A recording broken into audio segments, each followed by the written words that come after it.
महादेव जी, हे पार्वती जी, जैसे रोज सबके जोड़ी बनल बटे वैसे ही हमरो जोड़ी बनल रहो, हम सादा सुहागन रही। हे महादेव जी, बरत कईनी भूखनी कोई गो सोमार हे भोला, तबे पौनी ऐसन दूल्हा दिलदार हे भोला, हरदम बनल रहो सिंदूरा सोहागे भोला, हरदम बनल रहो सिंदूरा सोहाग। अरे दीदी जी, अरे ई का हो गल जी? रोके का हो गल जी?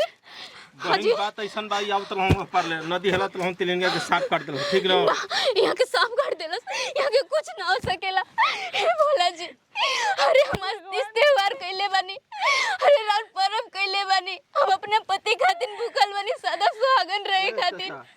अरे वो हमरा मर्द के छीन ले, ऐसे ना हो सकेला। अगर वो हमर मर्द के छीन लेम ना तो रोवा पले दुनिया के विश्वास उठ जाई, केहू रोवा के व्रत ना करे, केहू ना भूखे।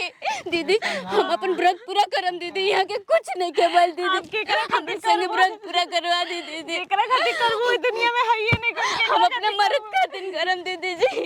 हे भोले बाबा, अरे हमर सुहाग लौटा दीजिए। अरे का हम रोज सबके पूजा पाठ में कौन कमी कैले रहने महादेव जी। चल हो दीदी जी बोले ना, कैसन अन्याय कर देनी भोला जी। बताओ कितना दिन पे तो बेचारा आइल है, छुट्टी मिलल ओकरा के आए तब काहे में पर्व त्योहार के दिन ऐसा घटना हो गई बेचारा चारी भूखल बड़ी करला करेला मी तीज के बरतिया, उहे ना कर ले हमसे बतिया। बोला जी, अरे हमार पति का बिगड़ले रहले, कौन हमरो पूजा पाठ में कमी कैले रहनी। टीचर हो सब दीदी कहीं ना बोले कि जी उठी ना जी, वो बोले ना हमसे बात करी, हमके आशीर्वाद दीजिए। महादेव जी उठी ना रो, हमके आशीर्वाद देना। देखिए हमरा के रो आशीर्वाद ना देम ना तो हम रो मर जाए, रो हमके छोड़ के ना जा सके ना।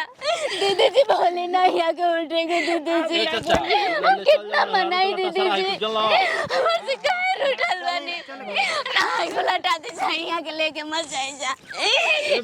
पागल मत होगा जल्लू, तारा शुभ काम में अशुभ हो गई। हम सदा सुहागन रह चाहत नहीं, हम विधवा बन के नहीं कीजिए चाहत भैया जी, यहाँ के उठाए ना।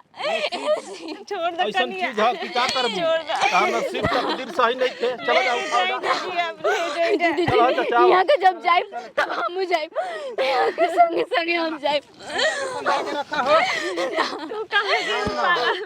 रोज सब समझम जा हम मर गए नहीं जाना तू घर में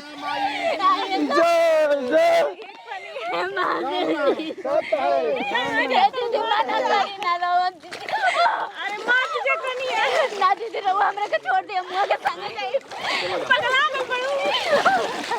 ए बहनी इनका समझा के लिया जाना। कहता हुआ आगोली नदी के घाट पले जय हो मैया गंगिया गोड़ लागला, गोड़ लागला जैसे कोइलन वैसे बढ़ा के जा आगे मर्दई के छोड़ दला जा। ए बतिया भैया इनके घर जा। ना जाए भैया जी, हमरे के छोड़ दे जा, हम ये के संगे छोड़ दो, मन बना करम त का करब। जब ये में चलो जाओ, शक्ति है ये देखे तब यहां तक तुरंत निकल के आए।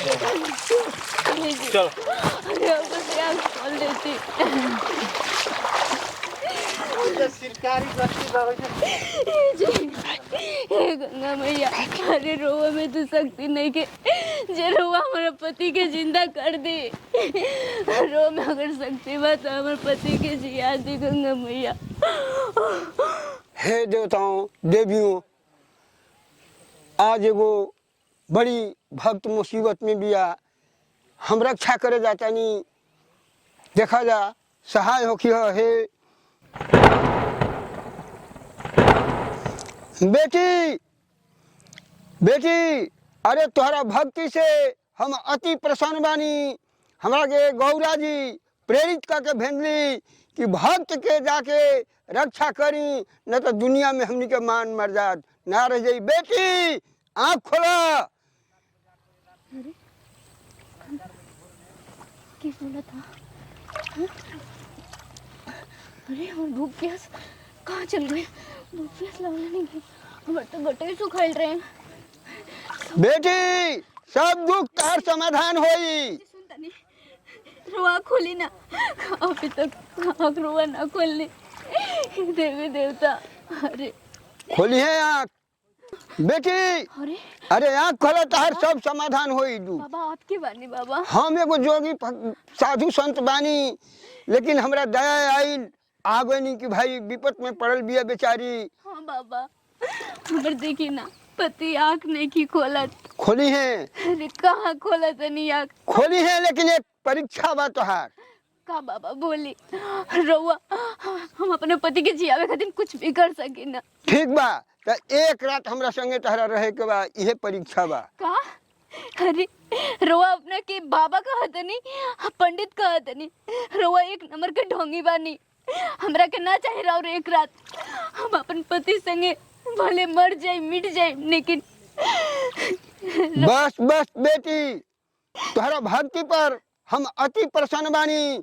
काहे से कि नारियों में नारी सती हैं बलवान, जिनके आगे हारे हैं भगवान। नारी अगर सती बिया तो भगवान ओकरा बस में बनन। और तोहार पति जीवित हुई हैं, अवश्य जीवित हुई हैं। अरे कहाँ जीवित होता नहीं, यहाँ के तो कुछ बोलते नहीं कि हे जी। बोली है। चलो गौरा पार्वती महादेव की दुहाई। भोला जी, शंकर जी, पार्वती जी, जी रोआ खोल देनी। अरे हम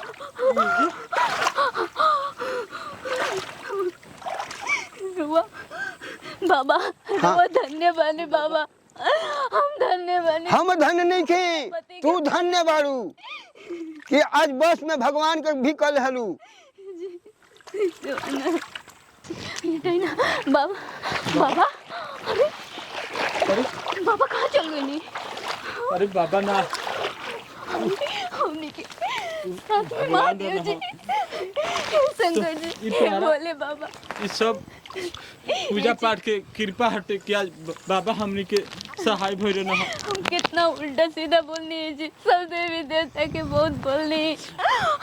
अरे उस भगवान तारक परीक्षा लेत होयन, वो सब आगे माफ बाटे। हमरा के गलती सही माफ करम हे महादेव जी। हम अपना पति खातिर जे कुछ भी बोलने बानी, बोल के ना घर पे सब लोग देखे तो बहुत खुश हो जाई जी। चलिए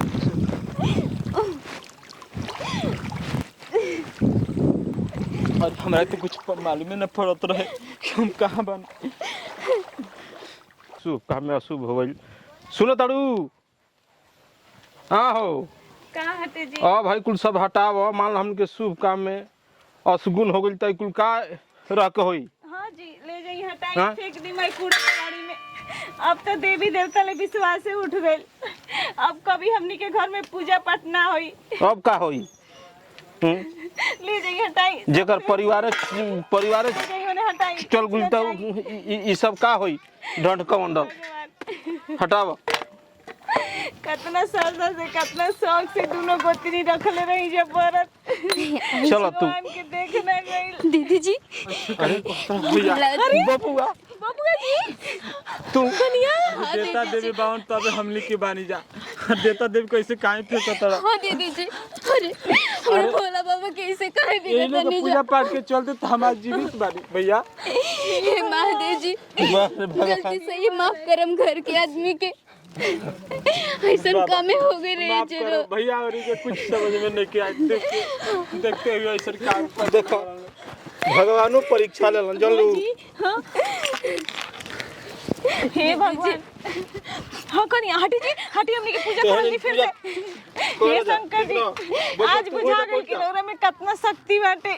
सजना के लमहर उमिरिया रहे इहे मांगी मंगनवा, सजना के लमहर उमिरिया रहे इहे मांगी मंगनवा, मांगी मंगनवा हो मांगी मंगनवा, मांगी मंगनवा हो मांगी मंगनवा, जुड़ल सनहिया के डोरिया रहे इहे मांगी मंगनवा।